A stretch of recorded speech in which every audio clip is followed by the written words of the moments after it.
우리나라는 이제 비포장 도로를 찾기 어려울 정도로 참 도로가 잘 정비된 나라입니다. 아주 세계적으로 이 도로하면 대한민국을 좀 엄지손가락 꼽아도 모자라지 않을 정도로 아주 잘 되어 있습니다. 근데 우리 예전에는 비포장 도로가 참 많았어요. 자동차가 비포장 도로를 지나가게 되면, 달리게 되면 먼지가 얼마나 많이 나는지, 그리고 또 차 안에 타고 있으면 얼마나 많이 흔들리고 불편한지 그것을 겪어본 적이 많이 있습니다. 그런데 그렇게 비포장 도로를 달리다가 또 포장된 도로 위에 올라가서 차가 달리면 정말 비교할 수 없을 정도로 정말 그 도로의 차이는 아주 몸으로, 피부로 이렇게 실감하게 된 적들이 많이 있습니다. 그런데 이 비포장도로라고 해도요, 좀 불편하지만 그 길을 따라가기만 하면 목적지에 갈 수가 있거든요. 시간은 좀 더디 걸리고 불편하기는 하지만 분명히 그 길로만 가면 목적지에는 이를 수가 있어요. 그런데 만약 길이 없다고 한다면 목적지에는 가야 하는데 길이 없다고 한다면 거기부터 어떻게 해야 됩니까? 내가 길을 개척해야 합니다. 내가 길을 찾아야 합니다. 내가 길을 내야 합니다. 그렇기 때문에 시간이 많이 걸리고 또 더디고 많은 희생도 따라야 되고 많은 노력이 따라야 되는 거예요. 여러분, 좋은 길이든 불편한 길이든 길이 있다고 하는 것은 분명히 누군가 내 대신에 나보다 앞서서 그 길을 개척하고 만든 사람이 있다는 뜻 아니겠습니까? 여러분, 길을 가실 때 그런 생각하며 걸어가십니까? 분명히 누군가 나보다 이 길을 먼저 가고 이 길을 수축한 사람이 있는 거예요. 그 길이 편하고 불편하고를 따지기 전에 우리는 그 길이 있다는 것만으로도 그 길을 걸어갈 때 고맙고 감사한 마음을 갖는 것이 마땅한 태도다 하는 것을 한번 여러분과 같이 생각해 보게 되는 겁니다. 우리 인생에도 그 길이 돌아서 가는 길이든 바로 직통으로 가는 길이든 비포장도로이든 잘 닦여진 포장도로와 같은 하이웨이 같은 그런 길이든 길이 있다고 하는 것, 우리 인생에서 길이 있다고 하는 것, 이것은 얼마나 정말 귀하고 큰 선물인지 몰라요. 어떤 사람들은 한 번밖에 주어지지 않는 인생에서 이 길을 찾지 못해서 평생 방황하고 갈등하다가 헤매다가 끝나는 인생들이 얼마나 많은지. 그런데도 자기는, 또 어떤 사람들은 남이 닦아놓은 길을 거저 걸어가면서도 이 길이 좋은 길이냐, 이 길이 나쁜 길이냐, 왜 이렇게 돌아가게 만들었느냐, 이러쿵저러쿵 또 불평하며 감사를 모르는 사람들도 있어요. 우리는 그런 사람들을 가리켜서 미성숙한 사람이다, 그렇게 말할 수밖에 없는 겁니다. 사랑하는 여러분, 우리 그리스도인은 주어진 인생의 수많은 길 중에서 특별히 예수님이 걸어가신 길을 따라가는 하나님의 자녀인 줄로 믿으시기 바랍니다. 특별한 사람들, 예수님이 걸어가신 길을 걸어가는 사람들, 그 길을 따라가는 사람들을 가리켜 우리는 그리스도인이다, 하나님의 자녀다, 이렇게 부르는 거거든요.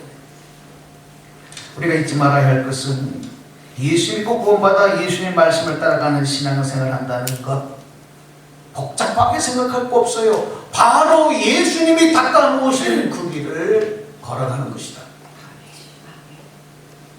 말씀, 요한복음 14장 6절 잘 아는 말씀이죠. 한번 말씀 읽어드릴게요. 말씀 보세요. 예수께서 이르시되 내가 곧 길이요 진리요 생명이니 나로 말미암지 않고는 아버지께로 올 자가 없느니라. 아멘. 우리 한번 다 소리 내셔서 맞춰서 한번 읽어볼까요? 시작. 예수께서 이르시되 내가 곧 길이요 진리요 생명이니 나로 말미암지 않고는 아버지께로 올 자가 없느니라.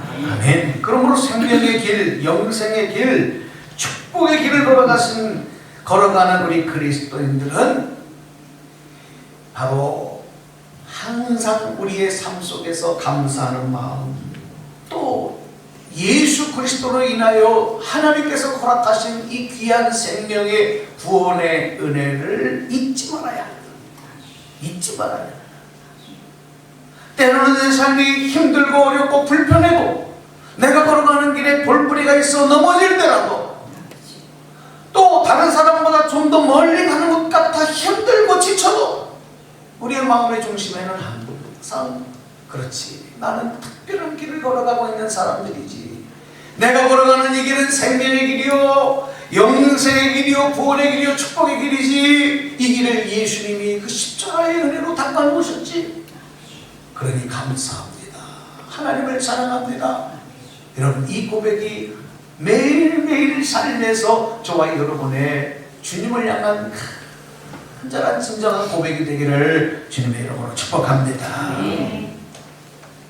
만약 이 길을 걸어가고 있으면서도, 이 길에 들어서 있으면서도 감사는커녕 원망 불평만 하는 모습은 마치 구약시대의 광야에서 이스라엘 백성들과 똑같은 모습 아니고 있습니다. 얼마나 그들이 걸어가는 길이 힘들었겠습니까? 광야의 길이 얼마나 척박합니까? 얼마나 부족합니까? 얼마나 삭막합니까? 얼마나 멀고 힘들었습니까? 그러나 그들이 애굽을 나와 광야의 길을 걸어가고 있다고 하는 것은 바로 그 길로만 가면, 그 길로만 가면 하나님이 약속한 약속의 가나안 축복의 땅으로 갈 수 있는 그 길로 하나님이 인도하시는데도 그들은 원망, 불평, 투정, 마치 그 모습이 어쩌면 우리들의 삶에도 동일하게 나타나고 있는 것은 아닌가, 그런 생각도 조심스럽게 해보게 되는 것입니다. 여러분, 이 길 중에는 목적과 책임과 역할을 다르게 해서 만든 길들이 있어요. 그러니까 분명히 똑같은 길인데 용도가 다른 거예요. 용도가 다른 거예요. 다 같은 길처럼 보이지만, 그래서 이 용도가 다르게 만든 길은 내 방식대로, 내 생각대로, 내 마음대로 가면 안 되는 거예요. 이게 어떤 길이냐? 왜 이 길을 만들었느냐? 이거를 분명히 알고 가야 되는 거죠. 한 가지 예를 들면, 여러분 비행장에 가면 공항 안에 이제 비행장으로 들어가지 않습니까? 비행장에 들어가면 크게 두 가지 길로 나뉩니다. 우리가 이렇게 볼 때는 다 똑같은 길 같지만 크게 비행장 안의 길은 두 가지 길로 나뉘게 되는데, 첫 번째가 비행기가 이륙하고 착륙하기까지 이제 이 첫 번째 길이 있는데, 그 길이 무슨 길이냐면 택시웨이예요. 택시웨이. 이 택시웨이는 택시가 가는 길이 아니고 비행기가 이륙하기 위해서 이동하는 길, 그 길을 포함해서 이 비행기가 지상 통행을 위해서 움직이도록 만들어 놓은 길, 그 길을 택시웨이라고 부릅니다. 그리고 또 한 가지의 길이 있는데 바로 런웨이.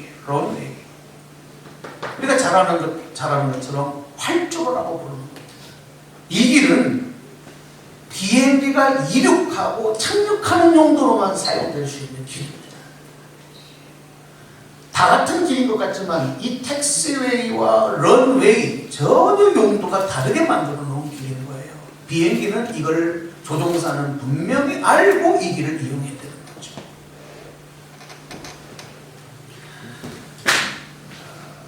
우리가 매일 다니는 도로만 해도 차만 전용으로 다닐 수 있는 그런 고속도로가 있는가 하면 또 자동차 전용도로, 또 차만 갈 수 있는 도로와는 달리 사람만 갈 수 있는, 차는 갈 수 없는 인도, 이렇게 구별해 놓는 거예요. 용도가 다르지요. 구별한 것이지요. 만약 그걸 무시하거나 아무렇게나 길이라고 해서 다 간다고 한다면, 야 여기 길이구나 하고 사람이 고속도로로 뛰어들어 걸어간다면, 자동차 전용도로를 뛰어들어 간다면 이건 자살행위 아니겠습니까? 사람이 걸어가는 길을 자동차가 올라와서 마구 거기서 질주한다면 이것은 살인행위 아니겠습니까? 인간이 살아가는 인생에도 여러분 수많은 길들이 있습니다. 내가 가야 할 길이 있고 가지 말아야 할 길도 있고. 자, 그런데 여러분 중요한 문제는 뭐냐면 그 길을 선택하는 게 바로 내 자신이라는 거예요. 이게 우리에게 문제입니다. 인생에서의 문제는 뭔지 아십니까? 세상에 길이 없는 게 아니에요. 얼마나 많은 용도와 목적을 달리하는 수많은 길들이 있는지 몰라요. 문제는 뭐냐면 그 길을 선택하는 것은 내 자신이다. 이게 문제예요. 인생의 길은 살리는 길이든지 죽이는 길이든지 성공하는 길이든지 실패하는 길이든지 모두가 다 항상 열려 있습니다. 누구든지 그 길을 향해 갈 수 있어요. 실패의 길도 망하는 길도 누구든지 갈 수 있는 거고, 성공하는 길 그리고 행복한 길도 누구든지 다 갈 수 있도록 다 모두에게 열려 있어요. 중요한 거는 내가 어떤 길을 선택하느냐. 선택이 나에게 있는 거예요. 나에게 있단 말이에요. 그래서 인생에서 가장 중요한 것은 선택의 문제다. 하나님께서 인간을 창조하시고 생명을 가지고 살아갈 수 있는 기회를 주시면서 그것 가지고 하나님이 다 해주시면 참 좋을 텐데, 무엇을 선택해야 하느냐 하는 선택의 문제는 인간들에게 맡겼었어요. 이것을 우리가 자유의지라고 부르지 않습니다. 자유의지를 주셔서 선택은 니네가 해라. 심지어 하나님께서는요, 우리가 가야 할 천국의 길, 지옥의 길도 막아놓지 않으셨어요. 다 오픈하셨어요.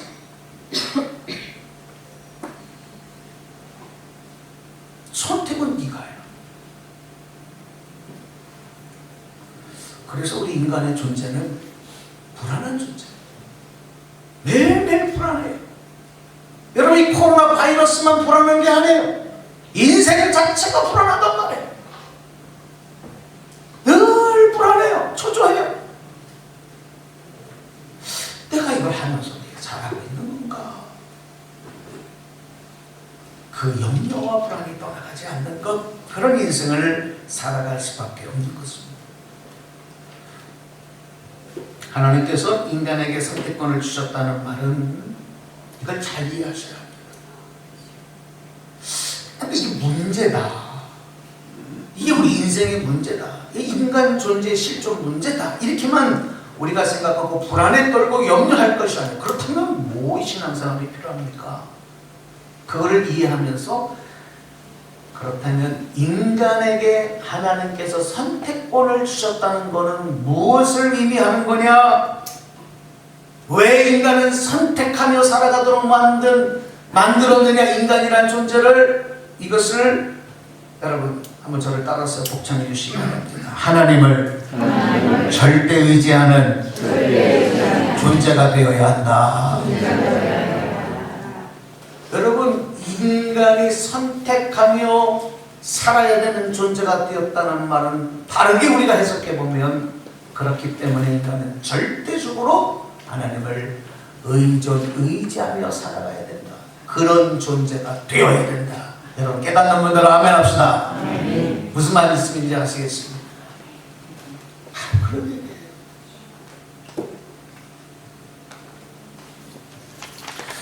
그런데 하나님을 의지하지 않고 이렇게 하나님께서 주신 자유, 의지와 선택권을 남발하다가 망하고 후회하고 심판받고 지옥에 떨어지는 인생들이 얼마나 많은지.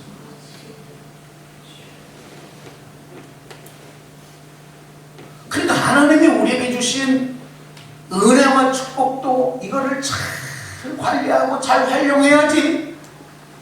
이거를 남발하면 그게 축복이 분명히 축복인데 내가 그것을 잘못 관리함으로 인해서 저주가 되는 일들이 너무 많아요. 여러분, 건강도 마찬가지예요. 건강, 물질도 마찬가지예요. 세상의 성공, 명예, 권력 다 마찬가지예요. 그래서 우리에게는요, 하나님 앞에 얼마나 이 연약하고 부족한 존재인가, 얼마나 우리가 하나님을 절대 의존하고 하나님을 바라며 살아가야 되느냐. 아까도 말씀드렸던 것처럼 비행장 안에서 택시웨이와 런웨이를 구별하지 못하고 무작정 날기만을 위해서 아무 길이나 여러분 달려가는 그런 비행기의 최후가 어떤 것이냐를 우리가 아는 것처럼 절대로 그런 인생이 되지 말아야 되겠다. 그래서 이 세상을 살아가는 사람들은 크게 두 가지 부류로 분류할 수 있어요. 첫 번째가 좋은 길로 인도하시는 전능자 하나님의 손길을 외면하며 살아가는 부류들. 이거는 다른 말로 내 생각, 내 마음대로 자기를 주장하며 살아가는 사람들의 부류죠. 또 한 부류가 바로 오늘 저와 여러분처럼 하나님 의지하고 하나님 손 붙잡고 인생길을 가는 또 한 사람의 부류인 것입니다. 노아 시대의 홍수 심판으로 세상을 심판하실 계획을 말씀하시고 하나님께서는 노아에게 방주를 만들어라, 방주를 지어라, 이렇게 명령을 하셔요. 방주는 앞으로 하나님께서 이 땅의 죄악 가운데 주실 심판 가운데서 구원받을 수 있는 하나님이 허락하신 구원을 위한 최고의 장치, 그게 바로 방주거든요. 그거를 이 땅에 만들어라. 그런데 이렇게 하나님께서 마련하신 방주에 들어가느냐 마느냐, 들어가고 안 들어가는 것, 그 결정까지도 하나님은 해주시지 않았어요. 노아에게 만들어라, 이렇게 명령을 하시고 준비시켜 놓으시고 거기에 들어가는 것, 들어가지 않는 것은 인간들 자신에게 결정하고 선택하도록 선택권을 주셨다. 여러분, 지금도 이런 하나님의 섭리는 동일하게 진행되고 있는 거예요. 이거를 여러분 잊어서는 안 되는 겁니다. 하나님께서는 한 영혼이라도 구원받고 심판에서 생명으로 옮겨주시기를 바라고 기다리시지만 그 구원의 길로 들어가느냐 안 들어가느냐는 내가 선택하는 거예요. 내가 선택하는 거예요. 내가 결정하는 문제가 되는 거예요. 그리고 그 결과와 대가도 내가 책임져야 되는 거예요. 내가 결정했기 때문에. 바라기는 하나님이 주신 인간에게 하나님의 형상 닮아 모든 피조물에게 주시지 않았던 인간에게만 주신 이 자유의지의 선택권, 이것이 헛되이 남용되지 말고 절대적으로 전능자이신 하나님을 의지하고 그분의 손 붙잡고 의지할 수 있는 우리 모두가 되기를 주님의 이름으로 축복합니다. 축원합니다. 방주에 안 들어가면 정말 죽는 건가? 심판받는 거 맞나? 죽음에 이르는 거 맞나? 의심하다가 내가 왜 저 답답해 보이는 방주 안에 들어가야 될까? 이 넓고 좋은 더 많은 기회가 있는 이 땅을 버리고 내가 왜 방주 안으로, 세상을 버리고 방주 안으로 들어가야 될까? 이렇게 의심하고 고민하다가 방주를 포기하는 사람들이 많습니다. 성경은 하나님이 예비하신 방주에 들어가지 않으면 누구나 심판받고 죽을 수밖에 없다는 사실을 우리에게 증언하고 있고, 구원의 길을 제시하시면서 그 선택을 오늘 우리에게 계속적으로 촉구하고 계시는 것, 기다려주시는 것. 하나님의 약속을 신뢰하고 말씀을 믿고 그 말씀에 순종하는 것은 믿음의 선택입니다. 믿음의 선택에 따르는 결과는 영원한 천국의 생명과 안식과 상급이지만, 불순종의 선택에 따르는 결과는 사망과 심판과 지옥의 형벌입니다. 이렇게 말씀하십니다. 결국 하나님이 주신 생명과 인생을 망치고 후회하게 하는 것은 하나님의 약속과 말씀에 순종하지 못하도록 하는 자신의 완고한 고집과 그리고 자기 주장 때문에. 그래서 우리는 날마다 이 문제를 붙잡고 기도해야 돼요. 날마다 이 문제 때문에 하나님 앞에 나는 날마다 죽노라고 십자가 앞에 말씀 앞에 고백했던 바울의 심정을 가지고 살아가야 됩니다. 하나님은 우리에게 선택권을 주셨고 그 선택하는 것은 우리 자신입니다.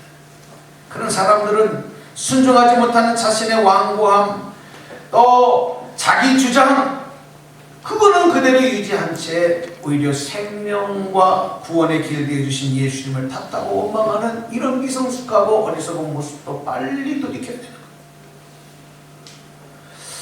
거예요. 인생에서 여러분 믿음으로 산다는 것은 이론이 아니고 연습이 아니고 실제 비상상황입니다. 믿음으로 산다고 하는 것은 우리에게 있어서 가장 절박한 실존의 문제예요. 여기서 간이나 보고 있고 연습 삼아 신앙생활 한다면 큰 무리만 남게 되는 겁니다. 신앙생활은 연습이 아니에요. 실제 상황입니다. 훈련 상황이 아닌 것입니다. 전쟁의 상황인 것입니다. 그래서 각성해야 하고 긴장해야 하고 하나님 주신 선택권을 남발하지 않도록 날마다 성경 안에서 말씀 안에서 하나님의 손 붙잡아야 될 줄로 믿습니다. 절대적인 하나님을 의존하는 믿음이 약해지지 않도록 하나님의 전신갑주를 입어야 돼요. 이 손을 놓치면 나는 죽는다.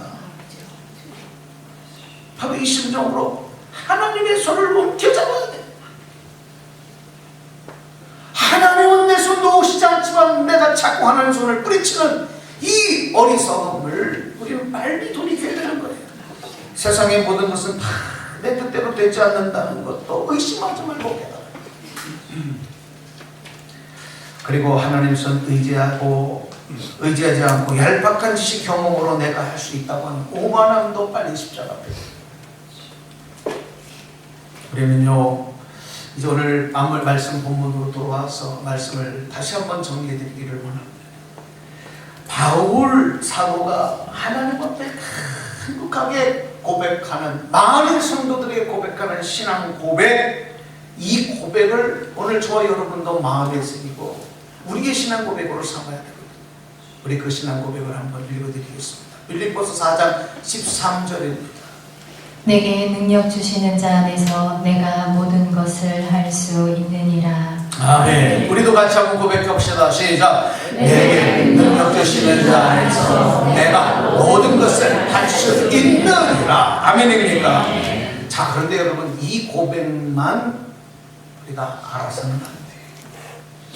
이 고백을 하기 전에 사도 바울이 불을 토하듯 증거한 말씀들이 있어요. 우리는 그걸 기억하지 않고 그냥 이 말씀만 붙잡으면 그게 말씀이 내 고백이 됩니까? 그렇게 무장할 수 있습니까? 안 되는 거예요. 그 전에 바울이 어떤 말씀을 불을 토하듯 얘기하고 있느냐, 바로 빌립보서 3장으로 가셔서 3장 18절에 19절에 기록된 말씀을 보시면, 자, 말씀 한번 집중해서 보시겠습니다. 말씀 대독해 주십시오. 내가 여러 번 너희에게 말하였거니와 이제도 눈물을 흘리며 말하노니 여러 사람들이 그리스도의 십자가의 원수로 행하느니라. 그들의 마침은 멸망이요 그들의 신은 배요 그 영광은 그들의 부끄러움에 있고 땅의 일을 생각하는 자라. 많은 사람들이 그리스도의 십자가의 원수로 행하느니라.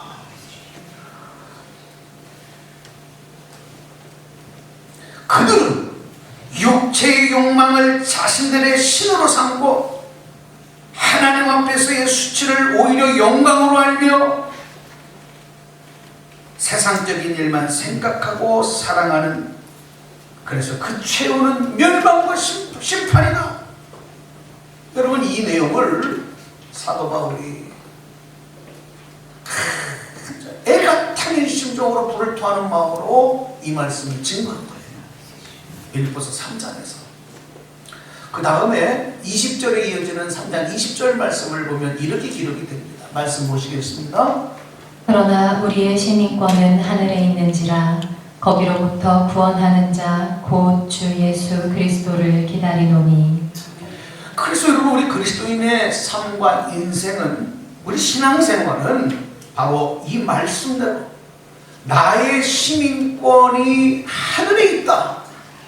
이 말은 무슨 얘기냐면 나의 영적 소속이 어디에 되어 있는 것이냐, 하나님의 나라의 천국의 하나님의 자녀로 내 생명책에 하나님의 기록되어 있다라고 하는 이 믿음을 가지고 구원자이신 예수님을 항상 소망하며 기다리는 믿음으로 이 땅을 살아가야 되는 거예요. 이런 삶이 길이 되신 예수 그리스도를 따라가는 삶, 내가 곧 길이요 진리요 생명이라고 말씀해 주신 바로 그 예수 그리스도를 따라가는 삶이고, 그 길을 걸어가는 삶을 가리켜 믿음의 인생이다. 그런 인생을 가리켜서 믿음의 인생이라 이렇게 말하는 거예요. 여러분, 깨달아지시면 크게 아멘 합시다. 네. 여러분, 믿음의 인생 사시기를 축복합니다. 믿음의 인생 살아가셔야 돼요. 길이라고 다 내가 선택해서 갈 수 있는 길이 아니고, 그렇게 가서는 절대로 안 돼요. 예수님이 가신 길, 예수님이 가르쳐 주시고 명령하신 그 길을 주님 손잡고 걸어가야 합니다. 바울 사도는 주의 길을 걸어가는 자에게 오늘 빌립보서 본문 말씀에서 4가지로 우리에게 권면하고 있습니다. 그 말씀을 다시 한번 정리해서 여러분에게 보여드리면서 우리 같이 한번 이 말씀 4가지의 권면을 한번 소리내서 읽어봤으면 좋겠어요. 첫 번째, 시작. 주님 안에서 굳건하게 서 주님 안에 굳건하게 서야 된다. 예수 안에 굳건히 서야 한다. 두 번째 읽어볼게요. 시작. 주님 안에서 같은 마음을 품어라. 같은 마음이 달라지면 안 된다. 같은 마음을 빌립보서 4장 2절에서 말씀합니다. 그 다음에 세 번째, 시작. 주님 안에서 동역자를 도우라. 하나님의 일을 하며 하나님의 일을 행하는 자들을 돕고 합력하여 선을 이루기 위해 함께 달려가야 된다. 네 번째가 뭡니까? 읽어보겠습니다. 시작. 주님 안에서 항상 기뻐하라. 빌립보서 4장 3절. 이 4가지 보면 주님 안에서 굳건하게 서야 한다. 주님 안에서 같은 마음을, 주님의 마음과 내 마음, 또 주님 안에 함께 된 우리 귀한 교우들의 마음이 하나가 되어야 된다. 그 다음에 세 번째, 주님 안에서 주의 일을 감당하는 동역자들을 돕고 힘쓰고 함께 행해. 네 번째가 항상 기뻐하라.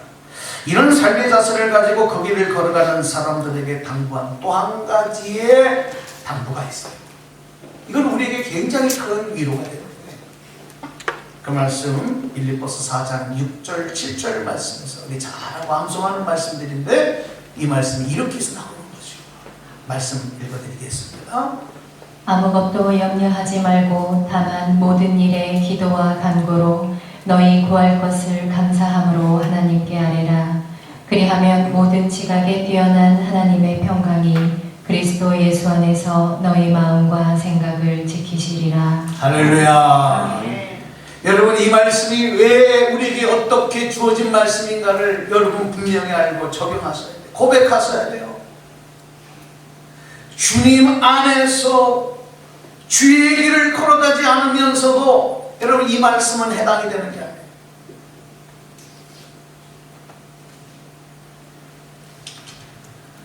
주님 안에서 주의 길을 걸어가면 여러분, 모든 불안과 염려 주님께 맡겨버리셔도 될 줄로 믿습니다. 우리가 할 일은 오직 주의 손 잡고 있는 그 손 의지하며 주님 도와주세요. 주님 함께 해주세요. 주님 끝까지 이 길을 걸어갈 수 있도록 힘을 주세요. 그것도 원망하는 마음으로 아니라 감사한 마음으로 하나님께 아뢰고 구하는 일. 그러면 모든 지각에 뛰어나신 하나님의 평강이 그리스도 예수 안에서 오늘 저와 여러분 가운데 함께 하실 줄로 믿습니다. 할렐루야. 인생을 살아가며 내가 감당해야 될 선택의 불안과 염려 때문에 힘들어하지 마십시오. 주님의 길로 들어서서 주님 손잡고 가게 하신 그 은혜를 생각하며 다시 감사가 회복되셔요. 모든 것들, 모든 일들을 기도와 감동으로 해야 합니다. 그러면 그 다음 하나님이 하십니다. 내게 능력 주시는 자 안에서 내가 모든 것을 할 수 있다는 믿음의 고백은 내가 주님 안에 있어야, 내가 주님의 길을 걸어가고 있어야 이 말씀은 드디어 엔진이 돌아가며 능력으로 나타나는 거예요. 주님 안에 거하시기를 바랍니다. 주님 안에 서시기 바랍니다. 믿음의 굳건히 서시기를 축복합니다. 이 말씀은 그래서 우리에게 주시는 축복이요 위로의 약속의 말씀이 되는 겁니다. 주님의 길로 들어선 여러분, 이 길을 걸어가고 계신 여러분, 더 이상 내가 주장하려고 하지 마세요. 내가 선택하려고 하지 마시고 하나님의 손을 의지하고 그분의 손만 의지하셨으면 좋겠어요. 지금 우리 전 세계적으로 지금 크게 사상유례 없는 이런 비상사태가 선포되는데, 사실 많은 이 사람들이 이 바이러스로 인한 인류의 큰 위험에 대해서 예견하고 예고하고 또 그것을 준비했던 사람들이 많습니다. 대표적으로 빌 게이츠 같은 사람도 바로 이런 바이러스 퇴치와 예방을 위해서 그가 갖고 있는 온 재산을 들여서 거기에 투자하고 연구하는 이런 앞서가는 사람들이 있었다는 걸 압니다. 자, 오늘 여러분 이 현재 벌어진 일들을 바라면서 우리 그리스도인들이 어떤 자세를 취해야 될 것입니다. 여러분, 불안해하고 염려하고 떤다고만 해서 이 문제가 해결되는 것은 아니고 이걸 우리가 한번 영적으로 한번 대처해 볼 필요가 있습니다. 저는 제가 새벽 기도 시간에도 가끔 말씀을 드렸지만, 왜 저 중국 땅에서 그들이 뭐 지저분하기 때문에, 위생이 안 좋기 때문에 우리 그렇게만 말하면 안 돼요. 여러분, 그들이 하나님을 대적하고 하나님에게 행한 일들이 어떤 것인가를 우리는 너무 잘 알고 있어요. 우리가 항상 기도할 때도 기도했던 거예요. 여러분, 중국 땅에는 이제 더 이상 선교사님들이 발을 붙이십니다. 우리나라 선교사님들이 거의 99%가 다 추방당했습니다. 교회문들이 다 닫혔습니다. 중국이 번성되어지고 이렇게 큰 경제 성장을 이루기까지 여러분, 그 땅에 들어가 목숨을 걸고 순교하면서 복음을 전하는 선교사님들, 그리고 중국 땅에 그 부흥의 역사가 일어나면서 교회들이 세워지고 믿는 자들이 일어나고 더불어서 경제가 성장되었던 역사를 우리는 잘 알고 있어요. 시진핑이가 여러분 권력을 잡고 난 다음에 종교 탄압이 일어나죠. 하나님을 대적해 경제적으로 다 자신들이 세계를 제패할 수 있다는 야망과 교만을 가졌어요. 여러분, 하나님의 심판. 오늘 우리는요, 이 일을 위해서 저 중국 땅 저 사람들 나쁜 사람이다, 저 사람들 못된 사람들이다, 그것만 갖고 아니에요. 우리 자신을 돌아봐야 돼. 제가 설교 말미에 준비되지 않은 말씀이었지만 성령이 주시는 마음으로 여러분에게 강권하는 얘기는, 내 자신부터 하나님의 뜻 앞에 겸손하게 엎드려서, 주님, 이 어려운 문제를 통해서 하나님의 살아계심이 나타내 주시고 하나님의 영광이 나타내 주시고 복음의 불길이 다시 타오를 수 있는, 그래서 급기는 저 북한 땅에까지도 복음이 들어가 하나님의 살아계신 역사가 나타날 수 있도록 인도하여 주시옵소서. 우리 이렇게 기도하면서 이 어려운 문제, 여러분 예방수칙을 잘 지키시면서 잘 들지어 나가시고 하나님의 영광을 이루기를 우리 모두가 한 마음으로 기도할 수 있는 여러분 되시기를 주님의 이름으로 부탁드립니다. 부탁드립니다. 기도하겠습니다. 하나님.